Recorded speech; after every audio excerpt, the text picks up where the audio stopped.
Hi, this is Whitney Freya. So happy that you are painting Buddha with me. This is one of my recent Buddha paintings and inspired by this watercolor I did from an image in Nepal.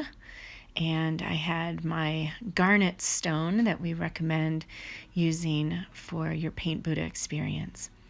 I'm going to take you through my process. I started with these colors. You can choose really any palette, whatever makes you happy, and recognize that you don't have to decide what the final color scheme will be at this point.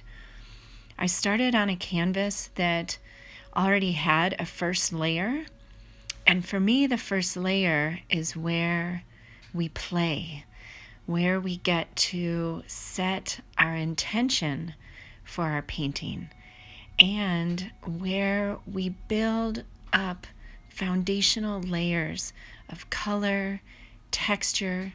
You can write words with the paint, with paint pens.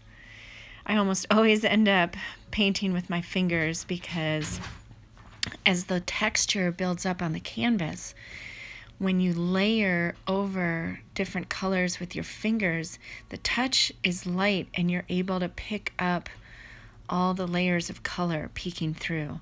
Maybe as you fly with me over this canvas, you can see some areas where you can see lots of different colors coming through.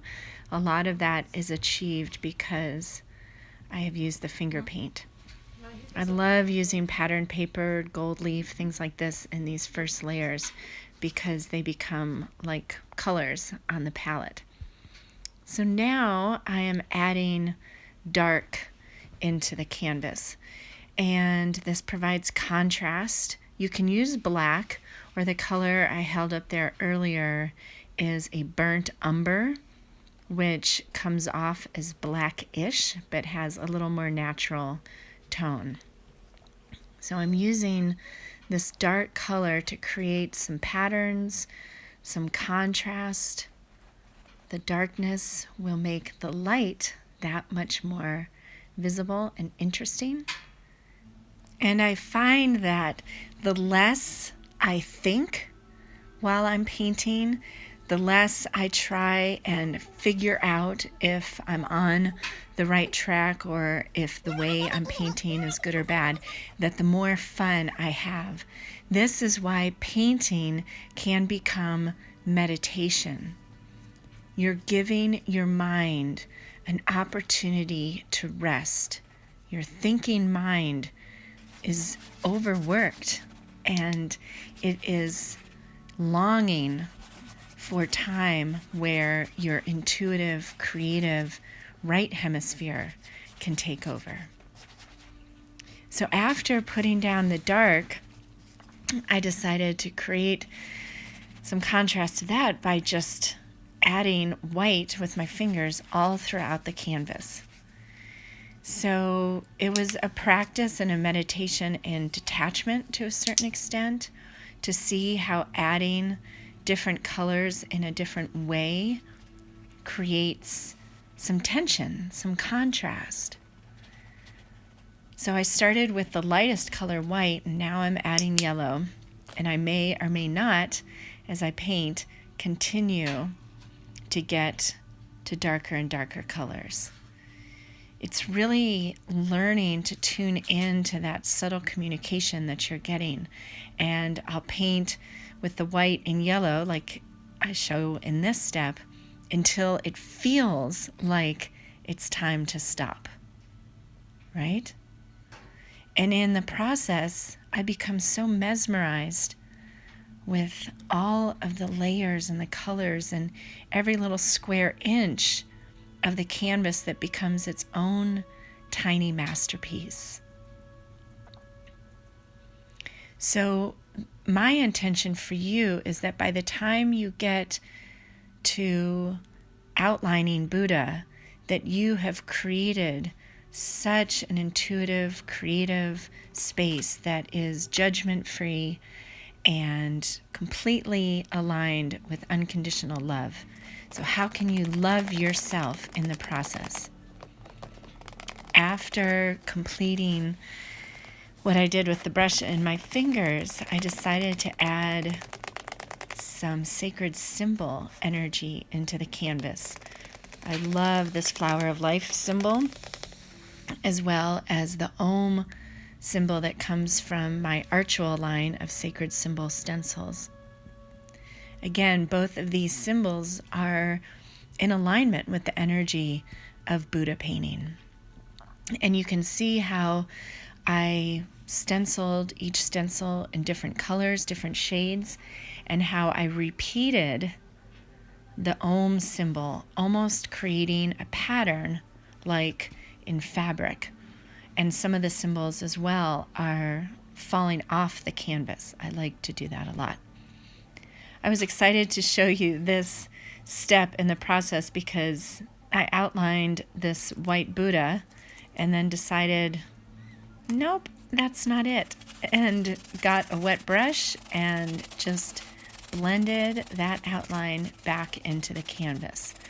I like to outline whatever it is I'm painting with a paintbrush because it still lends to a looseness and a lack of control that I think is important. And I'll outline first with a color that is more harmonious with the background so that if I do end up changing it, like I just did with that previous outline, it's easy to erase. If I had started right away with black, for example, it would have been harder to remove.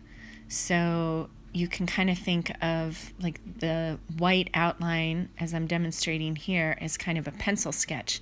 And then now I'm going in with the color that I chose to use as the outline, which is a deep alizarin crimson color, or a really deep red. Since we are painting Buddha at this point, it is really in your best interest for your most fun painting experience to outline his face until you feel like it's really in flow, so to speak. I've painted a lot of Buddhas at this point, and I remember in the beginning I would go over and over adjusting the spacing between the nose and the lips, for example, or making sure that the nose was long enough. There seems to be a connection for me with the image, the energy of Buddha, and the long nose. So you want the outline to feel really right. And if you've got this little voice that's thinking the eyes are too high, or the mouth is too low, or there's not enough chin, or whatever it is that is tapping at the door of your consciousness, honor that and continue to refine the outline until you get one that feels really right. And if you have to wonder if it feels right, then it's not right yet. I think the biggest shift in painting is when you become fearless, when you are not afraid to make a mistake. So you put a line down and you understand if you don't like it, you can change it. You're never stuck. So now that I have the outline of the Buddha head in a good space, I am pulling out my gold leaf, which can be hard to work with. You kind of have to surrender to it. I use paint as the glue. So you just saw me paint some spaces with yellow, since that's closest to the gold. I use that. Sometimes I use white or any color, really. There's no right or wrong. And then I place the gold leaf right on top of the wet paint. Now I'm conscious of putting the gold leaf at this point where I want our eye to be attracted to, and where the light would normally be on the Buddha. These Buddha paintings can really glow, and that can be fun. So the bridge of the nose, the cheekbones, the chin, whatever would stand forward. And then now I'm mixing different shades of blue and indigo and purple, because cooler colors, like anything with blue in it, will always look farther away. So I'm mixing these indigos and blues and purples to add to the edges of the Buddha, because, for example, the outline of his face would be further away than the nose and the cheekbones, right? So I add this different cool colors. I'm going to alternate between the blue and the purple and the indigo in all the areas that would be darker. So under the chin here on the neck would be darker, right under the lip, right under the eye, right under the nose, on the edges of the face. All of this would be darker. And I love watching as the image is transformed from 2D to 3D just by adding color. So we add cooler colors to where the shadow would be, or the parts of the design that would be farthest away. And then, likewise, we can add warmer colors to the parts of the face or the design that would be closer or that would be illuminated. Warmer colors always look closer, and cooler colors will always look further away.